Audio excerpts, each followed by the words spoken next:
योगी आदित्यनाथ ने अपने पहले ही कार्यकाल में कह दिया था कि उत्तर प्रदेश में गुंडों के लिए कोई जगह नहीं है। बीता चुनाव भी बीजेपी ने इसी कानून व्यवस्था के मुद्दे पर लड़कर जीता और अब विधानसभा चुनाव के नतीजों के साथ ही फिजा में उसके असर की लहर भी दिखाई देने लगी है। थाने में अपराधी बिना बुलाए ही हाजिरी लगाते हुए दिखाई दे रहे हैं। कानून का डर इतना कि जनता को दहशत में डालने वाले अपराधी हाथ में तख्ती लिए हुए थाने पहुंच रहे हैं, जिस पर लिखा हुआ है, गोली मत मारो, हम आत्मसमर्पण करने आए हैं।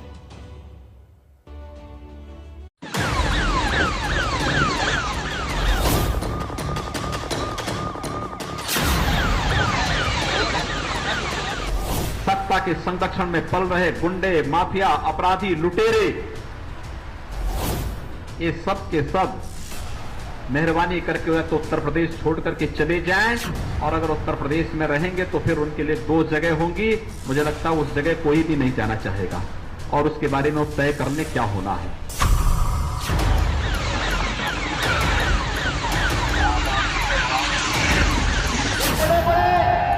पेशेवर अपराधी और माफिया जो पहले सत्ता का संचालन करते थे, ये सभी जेल के अंदर हैं और जान की भीख मांगने के लिए मजबूर हैं।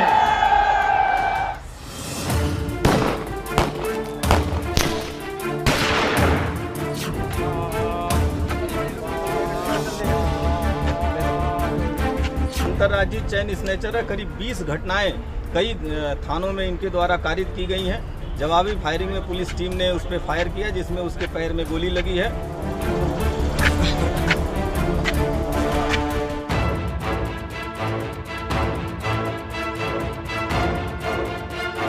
सर मुझे माफ कर दीजिए, मैं बहुत डर गया हूं और कप्तान साहब का सुन के कि गोली मार देंगे, बहुत डर गया हूं सर, मुझे माफ कर दीजिए। आत्मसमर्पण कर रहा हूं मैं। जान बचाने का खौफ कहिए, अपराधियों के मन में सरकार के नाम की दहशत कह लीजिए, या फिर यूपी में कानून का कसा हुआ पंजा मान लीजिए। जो भी है, यूपी की सियासी पिक्चर की हकीकत फिलहाल यही है। जो कानून को तोड़े वो गलत और जो कानून की माने वो ही सही है। देख लो, पूरी गर्मी शांत करवा देंगे। उत्तर प्रदेश के अंदर जितने भी माफिया और आपराधिक प्रवृत्ति के तत्व थे, उनको इस स्थिति में मजबूर कर दिया गया कि माफिया, ये अपराधी, पेशेवर अपराधी आज गले में तख्ती लटका करके जान की भीख मांगने के लिए मजबूर होते हैं। ये बदली हुई उत्तर प्रदेश की नई तस्वीर है। योगी आदित्यनाथ यूपी की जिस नई तस्वीर का जिक्र कर रहे थे, उसी की मिसाल आपकी टीवी स्क्रीन पर मौजूद है। ये गोंडा के छपिया थाने की तस्वीर है, जहां अपराध के मामले में वांटेड अपराधी गौतम सिंह हाथ में तख्ती लेकर पहुंचा, जिसमें लिखा है, मैं आत्मसमर्पण कर रहा हूं, मुझे गोली मत मारो। देख लो, पूरी गर्मी शांत करवा देंगे। सर मुझे माफ कर दीजिए, मैं बहुत डर गया हूं और कप्तान साहब का सुन के कि गोली मार देंगे, बहुत डर गया हूं सर, मुझे माफ कर दीजिए। आत्मसमर्पण कर रहा हूं मैं, गोली मुझे मत मारिए सर। गौतम सिंह पर गल्ला व्यापारी के अपहरण का आरोप है और वो अपने इस गुनाह का कबूलनामा भी कर रहा है। देख लो, पूरी गर्मी शांत करवा देंगे। क्या नाम है तुम्हारा? गौतम सिंह। पिताजी का क्या नाम है? राजेश्वरी सिंह सर। क्या घटना कर दी थी तुमने? गल्ला व्यापारी को उठाया था सर। कहाँ से? भवनान से सर। और कौन कौन थे तुम्हारे साथ? राजकुमार, शिवम, जुबेर और हम थे। तो तुम इतना कैसे डर गए? ये गोली मारने का सुन के सर, कप्तान साहब गोली मार देंगे। डर इस बात का था कि सरेंडर नहीं किया तो गोली मार दी जाएगी, और ये डर पूरे यूपी में आग की तरह क्यों फैला है, इसे समझने के लिए ये तस्वीरें देखिए।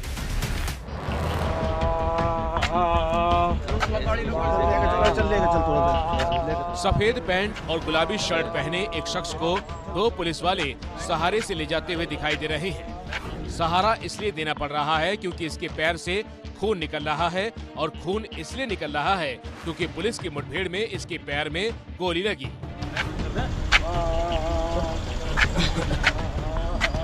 दावा भी ऐसा ही है कि योगी राज में अपराधी कराह उठेंगे और अपराध को दौड़ने के काबिल नहीं छोड़ा जाएगा।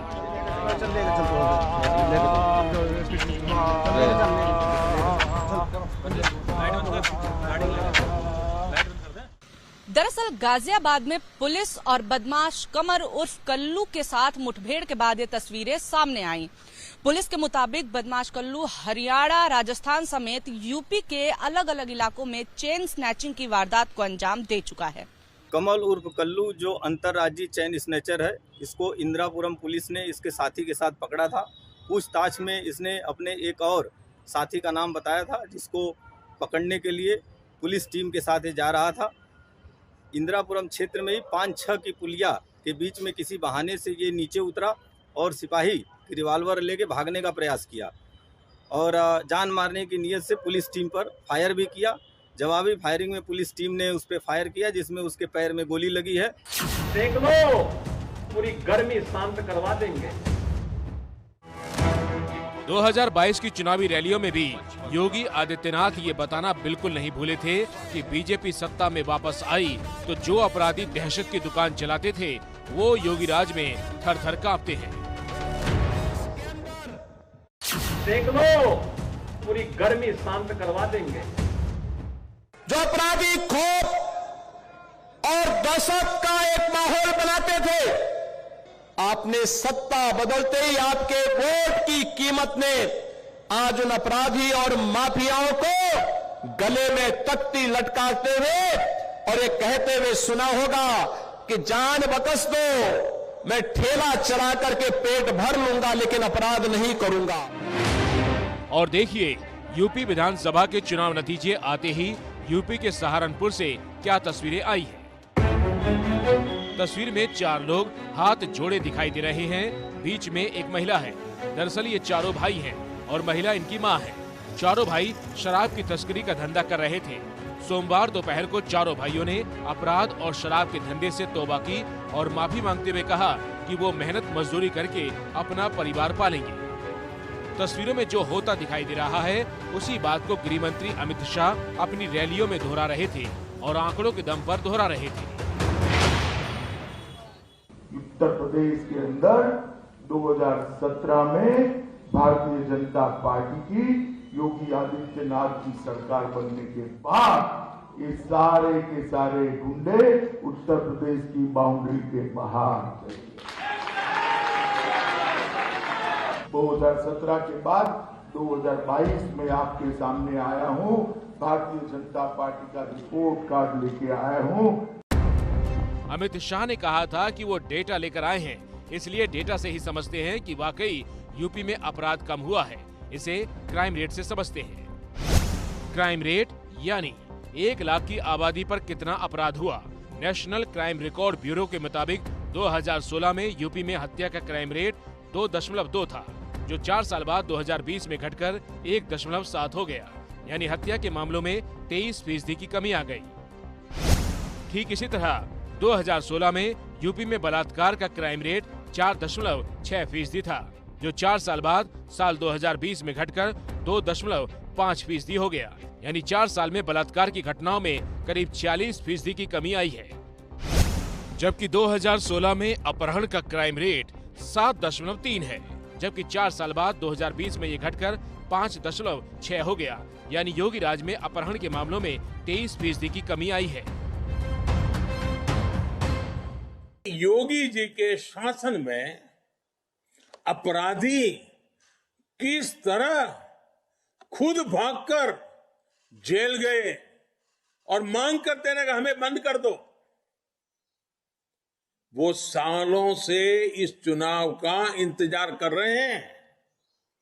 उन्हें एक ही उम्मीद है कि जल्दी से जल्दी चुनाव आए, कैसे भी सरकार बदल जाए ताकि वो जेल से बाहर आ सके। देख लो, पूरी गर्मी शांत करवा देंगे।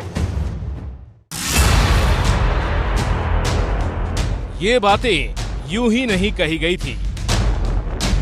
गुंडों में फैली दहशत के दावे यूं ही नहीं हुए थे।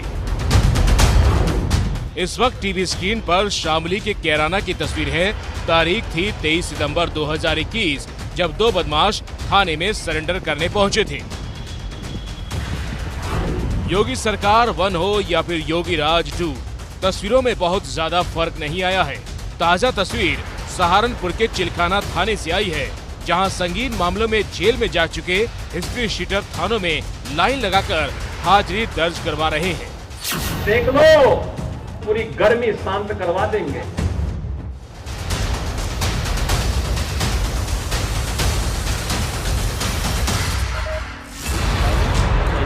ये तस्वीर कितनी आदर्श है कि अपराधी थाने आकर हाजिरी लगवाएं और फिर कभी अपराध ना करने की कसम भी खाएं। और अभी तो योगी आदित्यनाथ ने सीएम पद की शपथ नहीं ली है, यानी एक्शन शुरू भी नहीं हुआ है और उससे पहले ही अपराधियों की हवा टाइट है। लेकिन सरकार के गठन की क्या तैयारियां हो रही हैं, उसके बारे में भी जान लेते हैं। शाम करीब 4 बजे की ये तस्वीर है जब यूपी के सीएम योगी आदित्यनाथ बीजेपी मुख्यालय पहुंचे। योगी के पहुंचने के बाद बीजेपी नेताओं की मीटिंग शुरू हुई। मीटिंग में यूपी बीजेपी कोर ग्रुप के नेताओं के साथ केंद्रीय नेता भी मौजूद रहे। एबीपी न्यूज को सूत्रों से मिली जानकारी के मुताबिक आज की इस बैठक में राज्य सरकार के गठन से लेकर राज्य में होने वाले एमएलसी चुनावों को लेकर चर्चा हुई है। जानकारी ये भी है कि मंत्रियों के नाम से लेकर शपथ ग्रहण समारोह में आने वाले मेहमानों के नाम पर भी चर्चा हुई है। इस बैठक में उन सभी मुद्दों पर चर्चा हुई है क्योंकि केंद्र और राज्य में सभी वो सदस्य यहाँ पे मौजूद हैं जो फैसला ले सकते हैं। होली के अगले दिन 19 तारीख की शाम तक गृह मंत्री अमित शाह बतौर पर्यवेक्षक लखनऊ जाने वाले हैं। मैं आदित्यनाथ योगी ईश्वर की शपथ लेता हूं कि 19 मार्च ही वो तारीख है जब 2017 में योगी ने पहली बार सीएम पद की शपथ ली थी। उस शपथ ग्रहण का कार्यक्रम स्मृति उपवन में हुआ था, जबकि इस बार लखनऊ के अटल बिहारी वाजपेयी इकाना क्रिकेट स्टेडियम में शपथ की तैयारी हो रही है।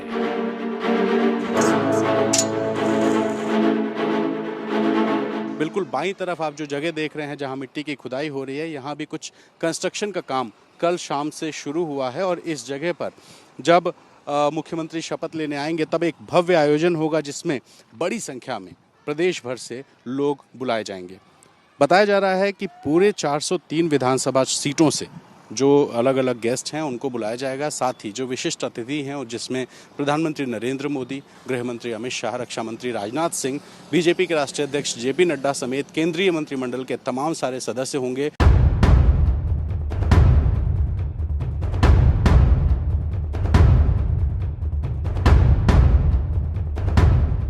इकाना स्टेडियम को इसलिए चुना गया ताकि शपथ ग्रहण की भव्य तैयारी हो सके। भव्य इसलिए क्योंकि 37 साल बाद प्रदेश में कोई सरकार लगातार दूसरी बार बनने जा रही है। इकाना स्टेडियम में 1 लाख लोग आसानी से बैठ सकते हैं। 1000 4 पहिया और 5000 2 पहिया गाड़ी यहाँ पार्क की जा सकती हैं। स्टेडियम के कैंपस में अस्थायी हेलीपैड भी बनाया जा सकता है। योगी के शपथ ग्रहण समारोह के दिन लखनऊ के साथ ही राज्य भर के जिला मुख्यालयों में बड़ी सी एलईडी लगाई जाएगी ताकि हर जिला मुख्यालय पर लोग शपथ ग्रहण लाइव देख सकें। माना यह भी जा रहा है कि योगी के साथ 57 लोग मंत्री पद की शपथ ले सकते हैं। मंत्रिमंडल में जातीय गणित के साथ ही अनुभव को भी तरजीह देने की तैयारी है। इस चुनाव में बीजेपी को उन जातियों के भी अच्छे खासे वोट हासिल हुए जो दूसरे दलों के परंपरागत वोटर माने जाते थे। बीजेपी उन वोटरों को साझी रखने के लिए मंत्रिमंडल का नया फॉर्मूला तैयार कर रही है। मंत्रिमंडल में जिन नए नामों को लेकर चर्चा है उसमें आगरा ग्रामीण से जीती बेबी रानी मौर्य, पूर्व आईपीएस असीम अरुण, पूर्व ब्यूरोक्रेट राजेश्वर सिंह, बलिया से विधायक दयाशंकर सिंह, नोएडा से विधायक पंकज सिंह का नाम शामिल है। दरअसल माना जा रहा है कि 2022 में मंत्रिमंडल का स्वरूप ऐसा हो कि बड़ी आसानी से 2024 का लक्ष्य हासिल किया जा सके। तो मुख्यमंत्री योगी आदित्यनाथ के मंत्रिमंडल के लिए दिल्ली में महामंथन चल रहा है। करीब 3.5 घंटे से बीजेपी मुख्यालय में मुख्यमंत्री योगी समेत बीजेपी के कई बड़े नेता बैठक का हिस्सा बन रहे हैं।